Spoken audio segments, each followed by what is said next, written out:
이제 6월 2일자 종합소득세 신고 기일을 앞두고 생각 밖으로 많은 분들께서 내가 신고 대상인지 아니면 꼭 신고를 해야 되는지 궁금해하신 분이 많습니다. 특히 그 중에서 이 근로소득자와 연금소득자가 굉장히 문의 전화가 많이 와서 오늘은 그 부분에 대해서 좀 더 자세하게 안내해 드리도록 하겠습니다. 이제 세법을 보면은요, 모든 소득을 종합과세 대상 소득과 분류과세 소득으로 나눕니다.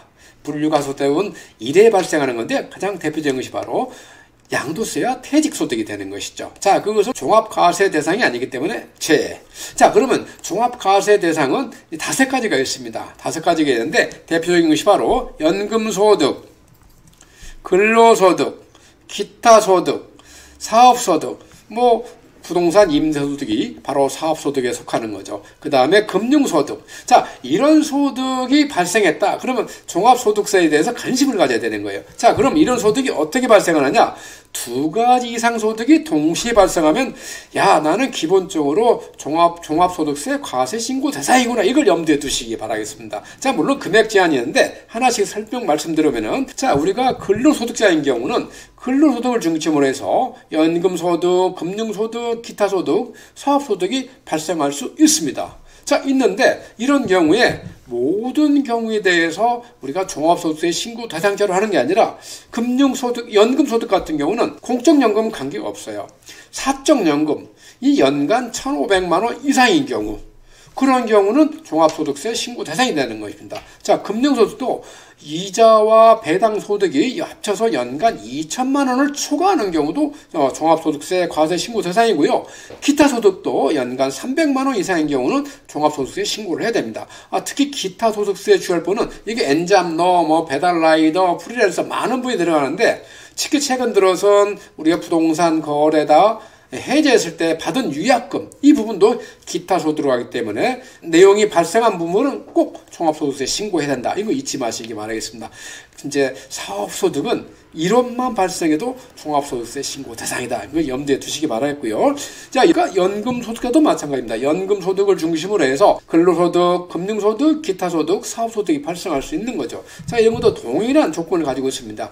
자, 연금소득도 공적연금은 해당 사항이 없고요. 사적연금이 1,500만 원 이상인 경우, 금융소득이 연간 2천만 원 이상인 경우, 기타소득이 연간 300만 원 이상인 경우 종합소득세 신고 과세의 대상이 되고요. 사업소득과 은퇴 후 근로소득이 있는 경우는 금액 불문하고 종합소득세 신고 대상이 된다. 이렇게 이해하시면 될 것 같습니다. 그러면 어떻게 신고를 하는 거냐? 상당히 궁금하실 텐데요. 시간도 촉박하는데 천천히 하면 됩니다. 자, 우리가 홈택스나 손택스 보면은 정말 이용자 편의를 위해서 잘 프로그램 됐다. 이렇게 이제 느낌이 되는데요. 오늘은 이제 손택스가 아니라 홈택스를 통한 신고를 한번 절차를 보도록 하겠습니다. 홈택스에 들어가면 이렇게 종합소득세 신고 기한에 맞춰서 임시 홈페이지를 마련하고 있습니다. 우리 좌측에 종합소득세 신고 서비스 이렇게 바로가기를 딱 누르면은 당연히 이제 인증 절차를 거쳐야죠. 그래서 인증 절차를 거치고 나면 이렇게 안내문이 뜹니다. 저 같은 경우는 모둠 체험 서비스를 받았기 때문에 이렇게 안내문이 뜨는 거고요. 근데 오늘은 바로 홈택스 자료를 이용하고 있기 때문에 자, 아니요 라고 딱 누르면은 이렇게 종합소득세 신고 화면이 나옵니다. 자, 지금 현재 보시는 화면은 개인 인적사항에 관한 내용이고요. 여기는 다 틀릴 사항이 없기 때문에 바로 이렇게 하단 내려가면 나의 종합소득세 내역이 이렇게 딱 나와 있습니다. 자, 상당히 세무행정이 발달되어 있다. 이렇게 이제 이해할 수 있는 부분이고요. 특히 우측에 세부 내역 보면은 그 종합소득세 내역이 다 나와 있습니다. 그 중에서 이제 잘못된 것은 내가 들어가서 정정하면 되고요. 특히 이 신고하실 때 주의할 점 2가지는 첫 번째, 이 소득공제 내용. 두 번째, 세액공제 내용. 이런 부분을 꼼꼼히 살펴야 된다는 거예요. 여기서 에러가 굉장히 많아하고 국세청도 이런 부분은 집중적으로 보기 때문에 그런 것이죠. 하나씩 살펴보면은 연말정산을 냈지만은 연말정산을 우리가 잘못, 너무 과다 신청해서 잘못 받은 경우 나중에 발견했다는 것입니다. 왜냐? 우리가 대표적으로 부양가족 공제 같은 경우는 나도 했는데 내 형제도 할 수 있습니다. 내 형제 자매도 할 수 있는 거예요. 같은 직장인이면. 그럴 경우는 우리가 이제 가오 환급을 받은 것이죠. 자, 그런 걸 이번에 정정을 하는 겁니다. 그 다음에 주택자금 공제도 마찬가지고요. 무주택자인데 유주택자가 주택자금 공제를 받았다든가, 또 의료비 공제, 이것도 대표적인 경우입니다. 바로 우리가 의료비가 발생하면은 실손보험을 통해서 전부 다 환급을 받잖아요. 근데 또 추가 공제 신청한 경우는 대상이 안 된다, 아니란 얘기죠. 그 다음에 이제 기부금세 공제 같은 경우는 금액의 정확성과 발급처의 정당성을 꼭 체크한다, 이렇게 이해하시기 바라겠고요. 반면에 우리가 과소환급 받은 거 받아야 되는데 내가 받지 못한 경우도 많이 있을 수 있습니다. 그것이 바로 월세 세액공제, 교육비 세액공제, 기부금 세액공제, 혼인 세액공제, 이런 것들은 증빙을 첨부하게 되는데 내가 신청 기일까지 증빙을 확보 못할 경우가 있어요. 그럴 땐 이번에 증빙을 첨부하면서 환급을 추가로 받을 수 있다는 것입니다. 자, 이 절차는 두 가지 절차를 거쳐야 되는데요. 대충 해도 되지 않아? 안 해도 되는 거 아니야? 내가 뭐 안 한다고 해서 국세청에 다 알겠어? 이런 생각할 수 있는데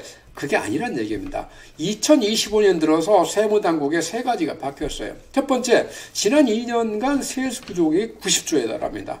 어떻게 했어요? 세무공무원들은 세무행정에 적극성을 띨 수밖에 없는 것이죠. 여기에 대해서 금년부터 이제 AI가 세무조사 대상자 선정에 아주 틀이 되고 있어요. 이건 이제 세계적으로 이미 공증까지 받았기 때문에 이 기법이 계속 갈수록 발달되어 갈 수밖에 없는 것입니다. 이제 금년 8월부터는 개인도 AI를 통해서 세무조사사 대상자를 선정했다는 거거든요. 그만큼 폭넓고 많은 업무량을 깊이 있게 해내갈 수 있다. 거꾸로 말하면 그만큼 세무공무원 인력에 여유가 생긴다, 이렇게 생각할 수 있는 것이죠.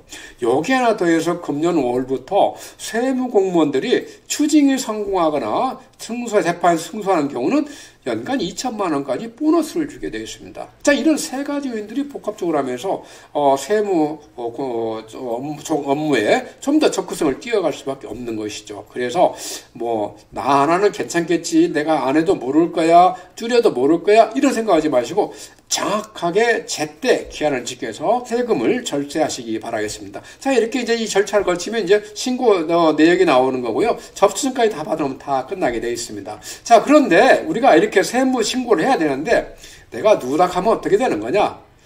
상당히 큰 벌칙이 기다리고 있습니다. 자, 첫 번째, 최대 가산세가 40%입니다. 최대. 그 다음에 여기다 끝이 아니고 여기다 연간 8% 이상이 되는 지연이자까지 납부를 해야 됩니다. 이게 또 끝이 아닙니다. 두 번째로 세법상 보장되어 있는 공제와 세액 감면 혜택이 없어집니다. 이게 또 끝이 아닙니다. 은행에 대출 신청이 제한될 수가 있고 우리가 평생 살면서 기피하고 싶은 세무조사 대상이 될 수 있는 거예요.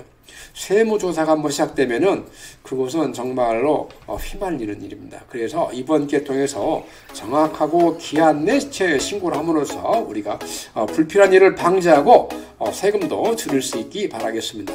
자, 오늘은 종합소득세 신고 기한을 앞두고 시장에서 많이 혼선스러워하는 근로소득자와 연금소득자의 종합소득세 신고 대상 여부와 신고 절차에 대해서 안내해드렸습니다. 부동산과 세금에 대해서 궁금한 사항이 있으면 언제든지 저희 행복부동산 연락 주시기 바라겠습니다. 감사합니다.